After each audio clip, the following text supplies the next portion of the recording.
Hello everyone, it's me again Kate and welcome to another vlog. So for today's video, we will talk about my experience on job hunting, interview, and job offer. So this is DHB versus the rest home here in New Zealand. So if you want to know more, just keep on watching.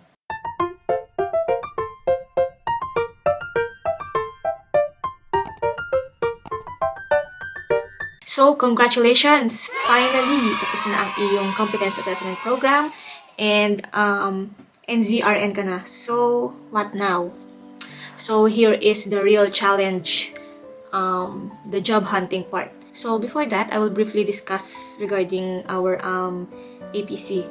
So after your competence assessment program, your school will be the one to pass your documents or your domains to the Nursing Council of New Zealand. So all you have to do is to wait for the email of the Nursing Council saying that you can now apply for registration. So, wala na kayong ibang iintayin kundi yung email lang na yun. So, for us, I think it took about one week. Yeah, less than a week. And then, I got the email from the Nursing Council of New Zealand that I can apply for my APC na. So, they will give all the details and you will just apply it online through their website. There are series of questions. You will answer it.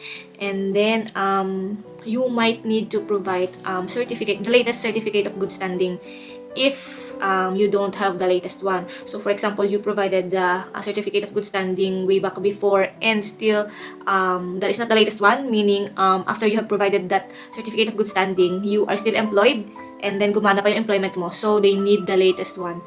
So if I were you, after mong mag-resign and then come here to New Zealand, you can obtain your certificate of good standing. After that, they will email you again. And if they email you the confirmation showing your registration number, your details, you can log on to your nursing council website, and it will show there the details. And yun na yung i-screen capture nyo. Meron din silang i-provide na details and step by step para makita nyo yung buong details. And yun lang yung i-screen capture nyo. And yun na yung i-attach nyo. Just convert it to PDF. And yun na yung i-attach nyo if you apply for your work visa.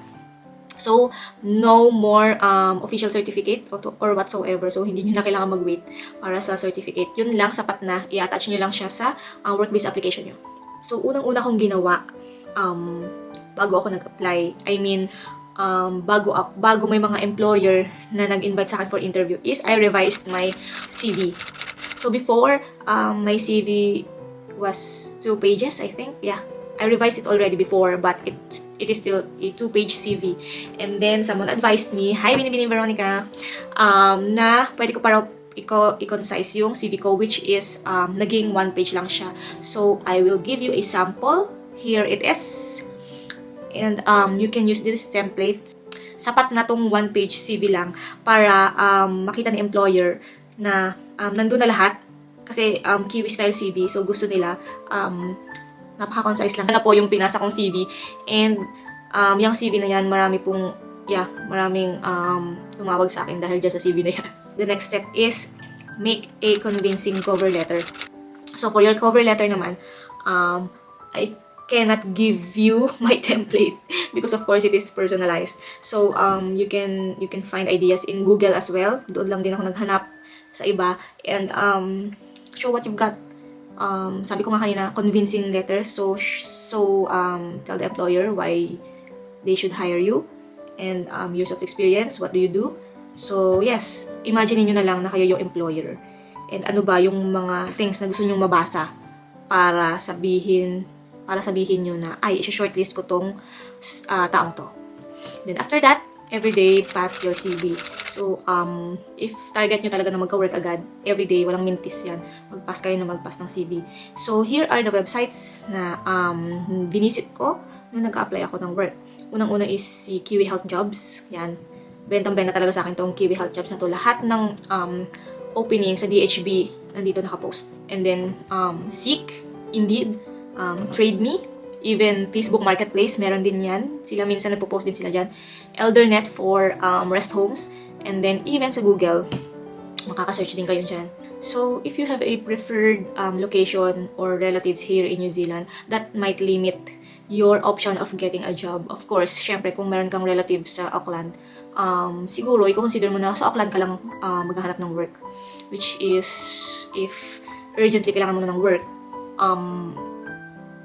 liliit yung chance mo. Unlike if you will search sa whole New Zealand, of course, more chances of winning.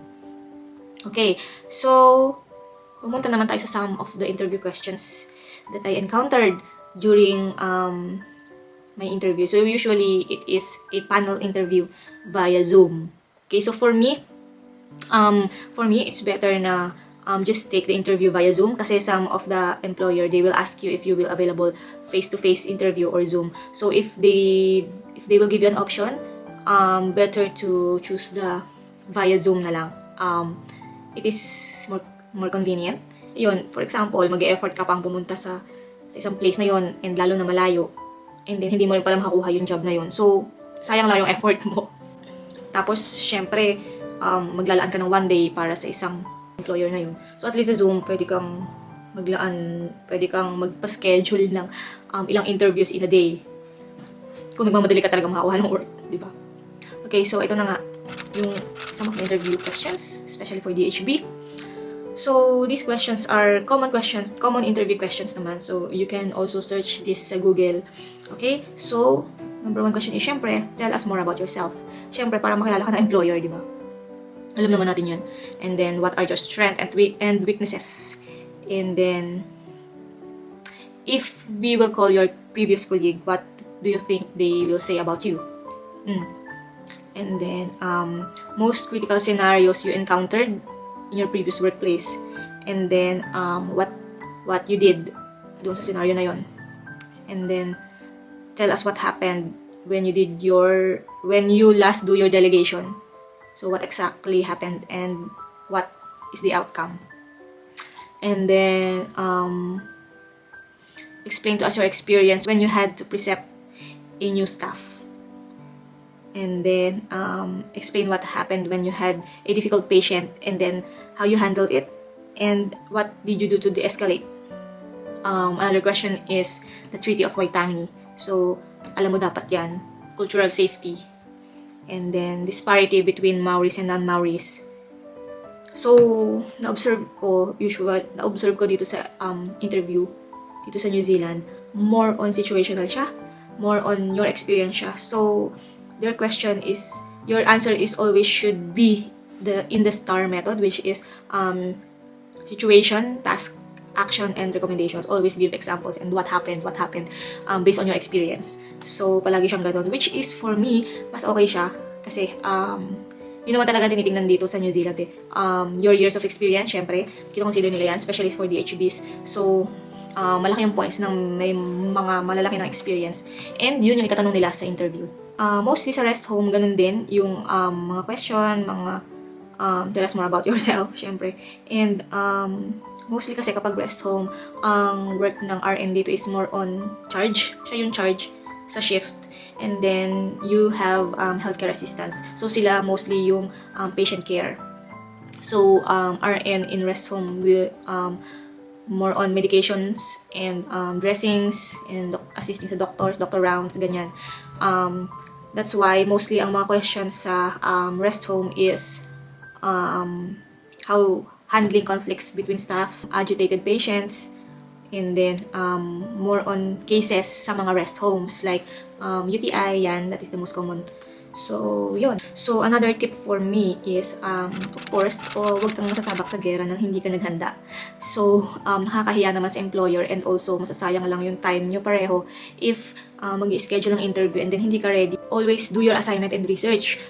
What I did was, nag-search ako sa Google ng mga possible questions and answers. Meron yan sa Google. So, read a lot. Not necessarily na kakabisaduhin mo word by word yung mga answers. At least you have an idea lang kung ano yung pwede mong isagot in case na mag-ask sila ng ganong question. At least ready ka, makikita yun ng employer na naghanda ka talaga para dun sa interview na yun. Okay, so another tip is don't stop until you have a job offer.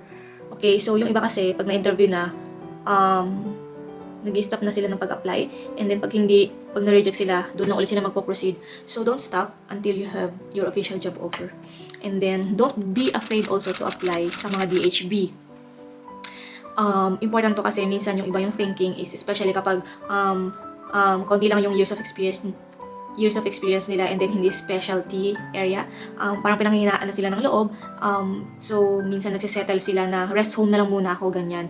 So hindi, wala namang mawawala if you try. So try to apply sa mga DHB, kasi syempre alam naman natin na mas mataas yung offer sa DHB, and unless passion mo talaga yung sa rest home and gusto mo talaga doon mag-work, the key to the interview is yung CV and yung cover letter. And of course, pag nandun ka na sa interview, do your best. Set your mind na whatever happens, I will get this job. I have to impress the employer. Ayun. So, for me, job is like love. There is always something that is meant for you. So for my case, MIQ pala kasi nag-apply na ako. It is only by God's grace na before my placement, meron na akong job offer. So, because I am very eager to have a job because my family is with me nga here in New Zealand, my goal is really to get a job ASAP. So, I got interviewed in one rest home and 2 DHBs. And after nun, hindi na ako nagpa-interview kasi nakakaubos ng energy magpa-interview. Nakaka-drain sobra. So, bawat interview, it took like 30 to 40 minutes. Yeah, so nakaka-drain talaga siya. And, ayun, so, unang interview ko is sa rest home, which is on that day din, nabigyan ako ng offer, pero hindi ko muna agad tinanggap kasi nga I'm waiting for the DHB. And then for the DHB naman, after a week pa, saka pa nila kinonfirm na tanggap ako through phone call. And then after that, the following week again, or after ko na-receive yung phone call, which is Friday, Monday, the next week, I received the police vetting and occupational health clearance. So, and then after another week, binigay na nila sa akin through email yung official job offer and job description and yung iba pang documents na kasama. So, I am very grateful to the Lord, and I even remember that I prayed for this job. So, sabi ko kay Lord na if possible, wag yun sanang hindi ganun ka-busy na work, and that I could spend quality time with my family. So, and I am very much happy sa workplace ko ngayon kasi DHB siya, pero satellite unit lang, which is renal unit with 8 beds. So, yes, satellite unit, meaning we don't do emergency cases here. We also don't have ICU here. Any complications, we refer it immediately sa main hospital or bigger hospital. So, lahat ng patients namin here is stable and we don't have on-calls for emergency dialysis. So, and I am also 0.8 FTE only here, so I have plenty of time with my family. So, lahat answered prayer talaga. So, yes, that's it. That is my experience on my job hunting. And I hope you guys doon sa mga naghahanap pa, huwag kayong mawalan ng pag-asa. Be very eager lang na maghanap ng work, pass ng pass. Revise your CV, make a good cover letter, and pray hardly, and the right job will find you.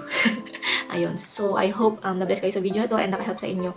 If you have questions, just comment below and I will try to answer it.